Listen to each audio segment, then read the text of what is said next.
Netflix, you ruined Squid Game. And let's not kid ourselves, Season 2 wasn't even a season. It was a damn subplot, incomplete, half-baked, and clearly just a setup for Season 3. Season 1 was a fully fleshed out, complete story. Season 2? It feels like Netflix just took all the magic from Season 1, handed it over to a few interns, and said, "Here, make more of this." Did Netflix ruin Squid Game Season 2? Was Gong Yu the salesman given an entire episode dedicated to him only because the audience asked for it? Was the concept of guards a wasted concept? I will answer all these burning questions, maybe even questions you didn't realize you had. Hey K Insider fam! Today we are talking about 10 reasons that made Season 1 look better and Season 2 look like a setup rather than a season in itself. Number 1. The ending. I don't know how much of the blame for that atrocious ending falls on the writers, and how much of it is a result of studio interference. Technically, Season 1 ended on a cliffhanger, but there was such a satisfying sense of exhaustion by the time the credits rolled, because it truly felt like you had experienced every bit of Song Ji-hun's journey. Season 2? It cut the episodes down from 9 to 7 and gave us an ending that screamed, "We'll figure it out in Season 3. Maybe? Here's the thing, Netflix. A cliffhanger isn't just stopping mid-story and calling it a day. That's not suspense. That's laziness. Let's be clear, there's a difference between a cliffhanger and an incomplete story. Season 1 closed Song Ji-hun's journey while teasing the larger narrative. Season 2 gave us a noisy, chaotic finale that tied up nothing, I mean nothing. Number 2. Song Ji-hun's arc. Season 1's Ji-hun was a beautifully flawed human, selfish, unlucky, yet inherently good.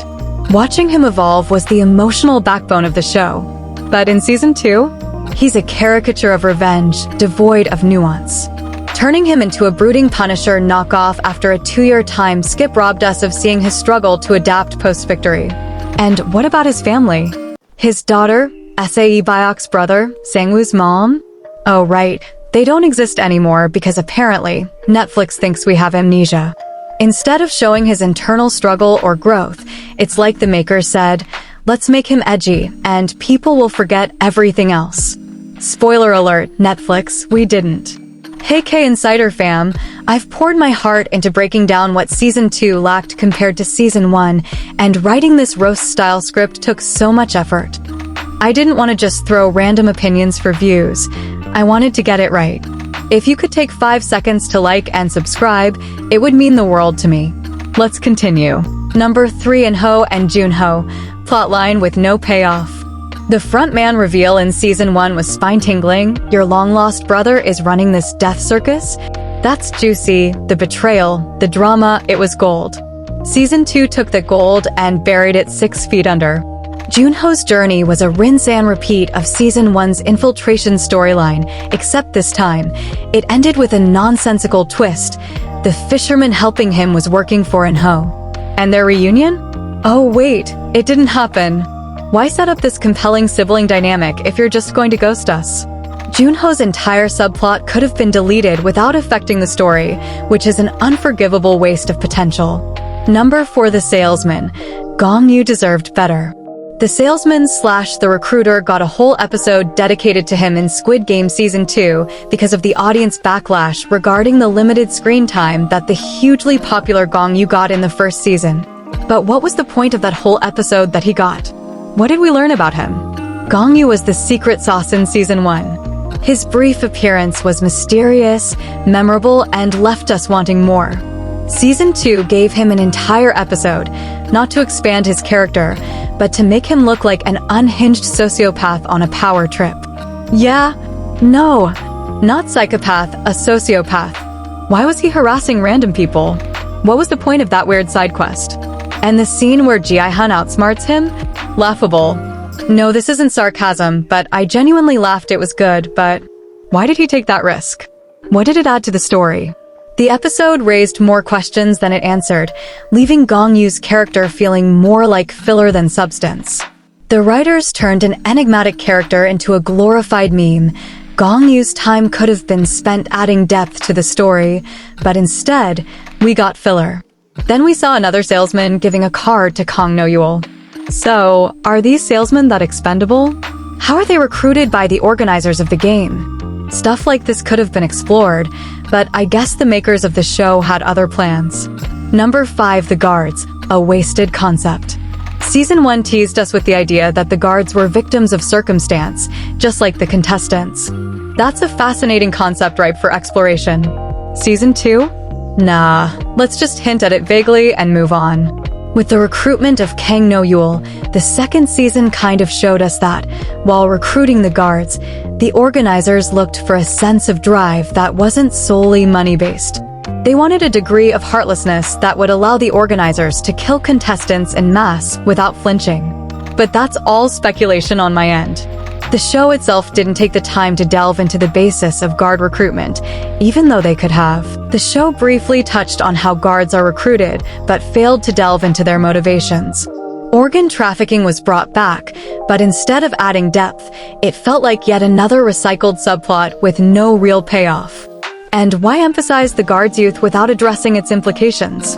There was so much potential here to comment on societal hierarchies, indoctrination, or even incel culture, but instead, we got surface-level breadcrumbs that went nowhere. Number 6, the contestants, cardboard cutouts in tracksuits. Remember the sheer emotional weight of Season 1's contestants? Each one had a story that made you care or hate them passionately. Even minor characters had arcs that left an impact. We've got people rooting for Ollie and Jung, even today in 2024 after the fact that Season 1 was released in 2021. Season 2's contestants, on the other hand, are about as interesting as the plastic triangles on those Squid Game cards. After a point, it was obvious that Gi-hun was going to win the game. But that didn't stop Dong Hyuk from fleshing out all the supporting characters. Not a single new character felt three-dimensional. No backstories that made you cry. No internal conflicts, nothing. They were cannon fodder with legs, just there to fill space and get killed off. Even the big moments fell flat because we weren't emotionally invested in anyone. Without characters worth rooting for, every death felt like a gimmick rather than the gut-wrenching punches Season 1 delivered. Number 7, the games. More meh than mind-blowing. The games in Season 1 were simple yet brilliantly horrifying. Tug of War and Red Light Green Light weren't just childhood games, they were psychological torture chambers. Every bead of sweat, every step, every breath had you on edge. Season 2's games? Let's just say I wasn't exactly biting my nails. Where was the tension? Where was the creativity? A carousel game? Really? It felt more like a budget amusement park ride than a life-or-death showdown. And pairing Ji-hun and In-ho on the same team? Way to kill the suspense, guys. The illusion that anyone could die was shattered. It was obvious they wouldn't touch the main characters, so the stakes felt about as real as the pink walls in the game rooms. Number 8, the VIP members, ghosted by the plot. What happened to the VIPs? Season 1 revealed them as the creepy elite pulling the strings behind the games. It was disturbing, intriguing, and set the stage for deeper exploration. Season 2's approach? Pretend they don't exist. Were they all on vacation? Did they lose interest? Did Netflix forget to renew their contracts? I have no explanation for their absence, by the way. I just have questions. Whatever the excuse, their absence was glaring. The VIPs could have added layers to the story, maybe a power struggle, maybe a glimpse into how the games are funded. Instead, the show ignored them entirely, leaving a gaping hole where intrigue could have been. Number 9, elevation scenes. What happened to the epic moments? Season 1 had moments that were cinematic gold, slow-motion shots that burned into your brain. The glass bridge shattering? Iconic. These scenes weren't just visually stunning, they carried emotional and narrative weight. But I guess Squid Game Season 2 has subverted expectations by going in the opposite direction and not even trying to come up with a single elevation scene. It would have been fine if the script didn't demand such moments, but as far as I can say, there were multiple moments where certain tense sequences or instances of heroism or villainy could have done with that extra punch, but they never got it. Why? I don't know. Elevation scenes aren't just about flashy visuals, they're about amplifying tension and impact. Season 2 had plenty of opportunities for this, but seemed content to phone it in. It's almost as if they knew the audience would watch anyway and decided, why bother? Number 10. The structure. Netflix's binge model strikes again. Season 1's pacing was flawless. Games started and ended within episodes, keeping the story tight and suspenseful. Season 2 decided to split games across multiple episodes, dragging out the runtime like Netflix was trying to hit a monthly viewership quota. As far as I can remember, in Season 1, most of the games started and ended in the same episode. And even though the tug-of-war game spilled into the next episode, it didn't exactly take up the whole runtime of that particular episode. Season 2 made the cardinal sin of dividing the games between 2 episodes almost every single time. And I am quite sure that this wasn't the writer's decision, but a mandate given to him by Netflix. The streaming giant wants people to never achieve a sense of finality while watching a show. They're afraid that you're going to watch an episode, be satisfied for the time being, and return to the show later. Now, if you never get the complete picture, you'll continue watching, and that forms the basis of the binge watch model. It's really obvious that they've applied that theory to Season 2 to pad the run time till episode 7 and then reserve the meat of the plot for the 3rd and final season. That's clearly backfired, though. The games are not suspenseful or exciting to watch. The show feels incomplete. So, congrats to Netflix for compelling people to binge watch the show, I suppose. I hope ruining the season structure was worth it, you idiots.